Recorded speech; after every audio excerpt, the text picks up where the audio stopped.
잭슨홀 미팅에서 핵심 내용을 말씀드리면 일단은 금리 인하를 할 겁니다. 9월 달부터 할 겁니다. 그런데 중요한 거는 다만 그 폭이나 기간에 있어서는 경제가 아직 괜찮은 거기 때문에 확인을 하고 넘어갈 거다라는 시그널을 준 겁니다. 그러니까 즉 이 얘기는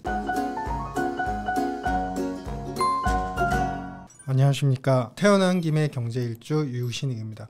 오늘은 이번 잭슨홀 미팅을 가지고서 미국의 통화정책이 앞으로 어떻게 변모해 나갈지, 그리고 두 번째는 최근에 시장, 금융시장이 항상 너무나 빨리 앞서 나간다는 측면에서 우리가 어떤 점을 주의해야 될지 이 두 가지를 설명드리고자 합니다.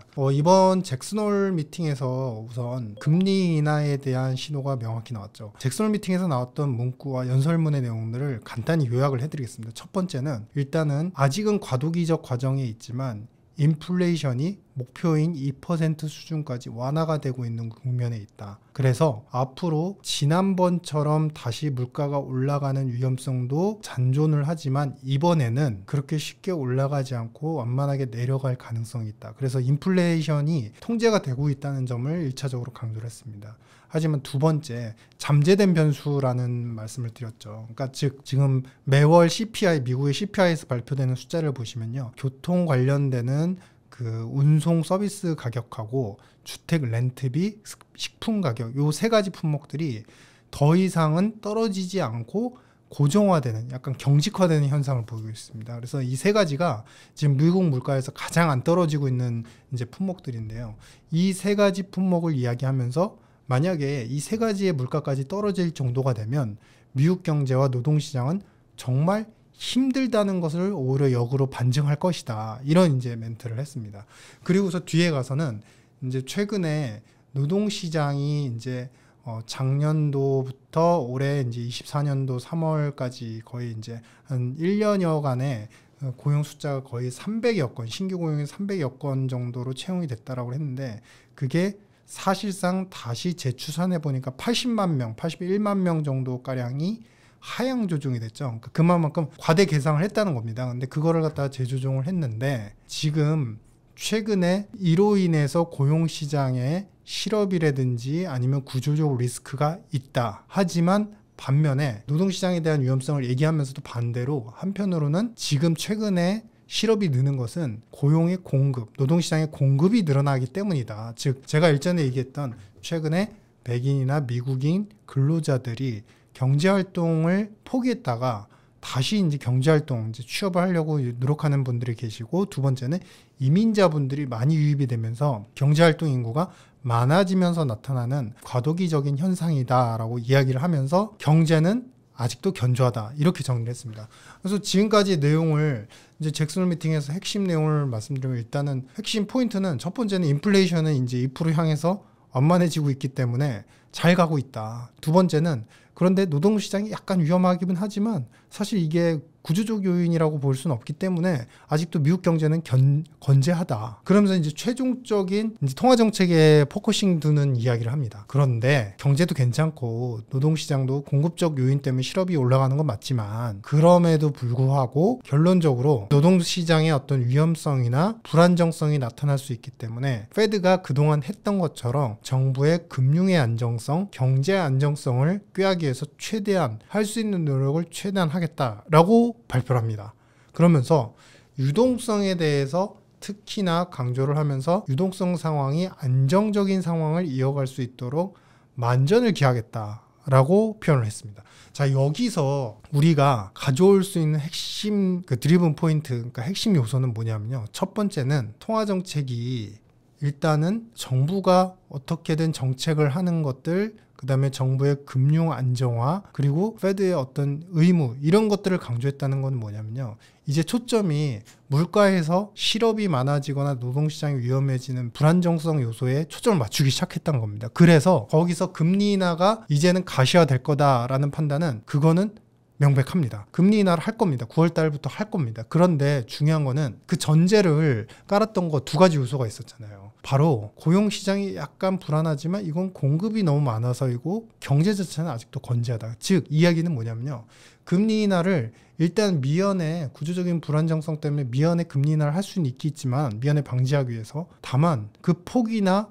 기간에 있어서는 경제가 아직 괜찮은 거기 때문에 확인을 하고 넘어갈 거다라는 시그널을 준 겁니다. 그러니까 즉 이 얘기는 9월 달에 25p 인하를 하고 상당 기간 또 수개월을 두고서 또 한 번 인하. 그러니까 사실 어떻게 보면은 이번 9월에 인하를 하고 나서 바로 11월, 12월 이렇게 이제 페드 이제 FOMC가 있는데 11월, 12월을 다 금리 인하하긴 힘들 거예요. 아마도 많은 이제 연준 인사들도 그런 이제 언급을 했었는데 인하를 하지만 확인이 필요하다라는 관점이 뚜렷합니다. 그래서 물가 지표도 같이 봐야 되지만 동시에 고용시장의 지표가 단순히 불안한 건지 아닌지에 대한 확인까지도 하면서 매우 서서히 할 가능성이 크다라는 부분이고요. 그래서 이제 0.25하고 그 다음에 수개월 뒤에 또 0.25 인하를 하고 이런 식으로 굉장히 스테디하게 갈 가능성이 있다라는 것입니다. 그런데 반대로 최근까지의 경제 금융시장의 상황은 어땠죠? 결국에는 9월 달에 50bp B컷을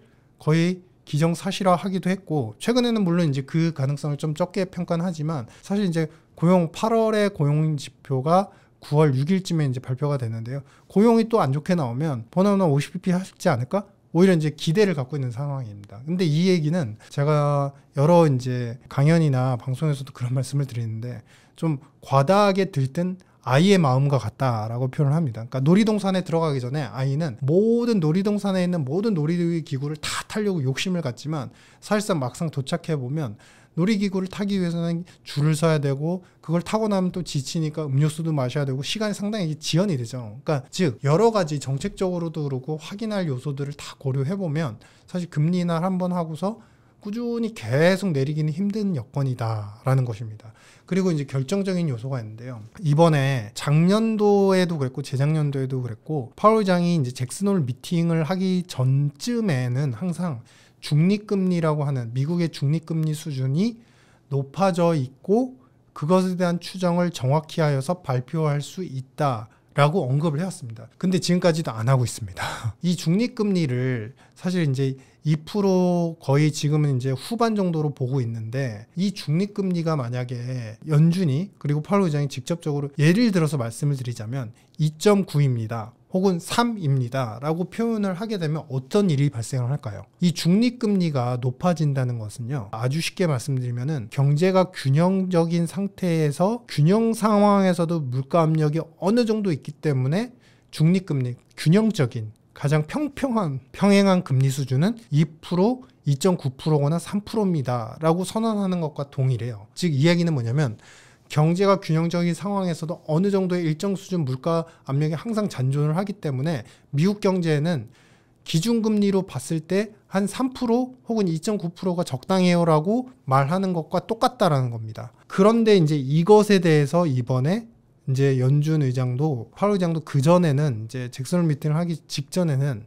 중립금리와 관련된 여러 가지 심포지엄이나 포럼에서 중립금리가 올라갔을 가능성에 대해서 언급을 했지만 이것에 대해서 차후에 발표하겠습니다라고 해놓고 지금 3년 동안 매번 그전 회의에서 다른 이제 심포지엄 회의에서는 발표를 할 겁니다 해놓고 막상 이제 회의 들어가면 발표를 안 하고 또 다른 이제 여러 가지 학회에 가서 발표를 할 겁니다 해놓고 또 실제 잭슨 홀 미팅 가서는 발표를 안 하고 이런 식이 3년 동안 반복이 되었단 말입니다. 이 얘기는 뭐냐면 분명한 건 숫자를 2% 후반이거나 3% 정도로 이미 높여 잡고 있는 것 같아요. 이건 제 개인적인 추정입니다. 그런데 그것을 높여서 잡는 만큼 아마도 그렇게 되면 예를 들어서 이제 파월 의장이 3%입니다. 중립금리든 이렇게 발표를 하면요. 기준금리는 그 이하로 떨어지기가 힘듭니다. 왜냐하면 중립금리, 그러니까 균형적인 금리 수준이 3인데 3 이하로 금리 인하를 할 수는 없다는 얘기죠. 그리고 또 한 가지는 중립금리가 3이라고 하면요. 사실 물가의 인플레이션 적정한 목표 수준도 2%가 아니라 3%다라고 인정을 하게 되는 그런 셈이 됩니다.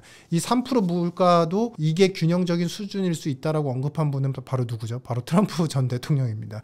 그래서 아마도 이런 구체적인 숫자를 발표 못하는 것은 시장의 혼성 그다음에 인플레 타겟팅 2%를 아직도 고수하기 위한 부분에 더 몰입을 하다 보니까 못하는 것 같다라는 생각을 하고 있고 즉 이야기인 즉슨 결론을 말씀드리겠습니다. 금리 인하를 이번에 시행을 하겠지만 중요한 거는 시장이 예측하는 대로 굉장히 조속하게 빠르게 금리 인하를 연속적으로 하기는 힘든 여건이다라는 것이고요. 두 번째는 이미 지금 10년물 금리 기준으로 보면 3.8, 3.9 정도에 와 있습니다. 근데 만약에 금리 인하를 하더라도 3% 이하이거나 3% 초중반 이하로 금리를 이번에 이번 타이밍에 금리를 쭉 내려간다 한들 3% 초 혹은 기준금리 3% 중반대 이하로 그 밑으로까지 내리기는 힘들 것이다. 왜냐하면 중립금리가 높아졌다는 것은 그 이하로 낮추면요.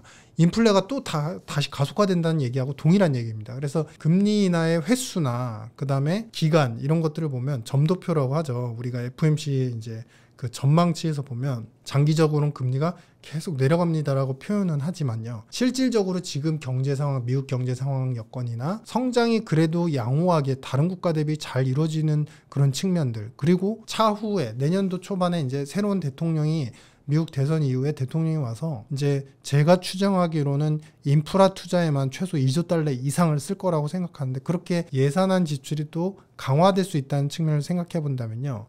아마도 이번에 금리나 사이클에서의 인하의 폭 수준 자체는 그렇게 많지 않을 것이다. 예를 들면은 지금 5.5, 그러니까 상단 기준으로 5.5 기준이라고 한다면요. 사실상 내릴 수 있는 최대의 폭이 100pp 정도가 되지 않을까라고 생각합니다. 그러면 이제 100pp 정도 인하를 한다고 생각한다면 사실상 최근에 금융시장이나 위험투자 선호의 포트폴리오나 투자 기관들 입장에서 보신다면 금리나 시그널과 함께 모든 것들이 좋아집니다라고 표현했던 그런 이제 위험 투자의 선호와 기대감이 그렇게 세지는 않을 것 같다라는 생각입니다. 그래서 유동성 상황도 마찬가지로 뭐 예전처럼 이번에 금리 인하를 한다고 해서 코로나 전후로 나타났던 과잉 유동성 버블의 타이밍이 재현되지는 않을 것 같다. 오히려 우리는 이제 이번에 금리 인하를 하고 나면 언제든지 항상 물가가 또다시 밑에 하방을 다지고서 다시 올라갈 수 있는, 왜냐하면 이제 금리 인하를 하게 되면 당연히 유동성이 풀리면서 그로 인해서 여러 가지 미국은 소비가 늘어날 여지가 있습니다. 그리고 내년도부터는 이제 재정 지출 때문에 미국 대선 이후의 재정 지출 금액들이 상당히 또 많이 올라갈 걸로 예측이 되고 있어서, 만약에 여기에 이제 해리스 부통령이 이제 당선까지 되신다면 이분은 재정 지출을 10조 달러 이상 이렇게 풀려는 그 목표까지 예전에 이제 내비치셨던 분이거든요. 그래서 그런 부분을 생각한다면 금리 인하를 그렇게 지속적으로 하기 힘들고, 그래서 현 시점에서 개인들 입장에서나 아니면은 어떤 투자의 관점에서 생각해 보셨을 때 미국채를 장기적으로 가면 언제든 수익을 볼 수 있다라는 측면에서 좀 시점을 구분하지 않고 투자를 하시는 거는 좀 위험할 수 있다. 굉장히 시점과 그 금리의 수준을 잘 보시고서 금리가 충분히 어느 정도 많이 올라와 있다라는 시점에서 서서히 들어가시는 게 맞다. 그래서 채권 투자도 일단은 최근에 트렌드가 됐지만 반드시 시장의 심리가 앞서갔다는 측면을 고려하셔서 좀 조심스럽게 관리를 하시면 투자를 하십사라는 내용을 전달드리면서 이번 영상 마쳐드리도록 하겠습니다. 다음에 또 좋은 영상으로 여러분 찾아뵙도록 하겠습니다. 네, 감사합니다. 유신이었습니다.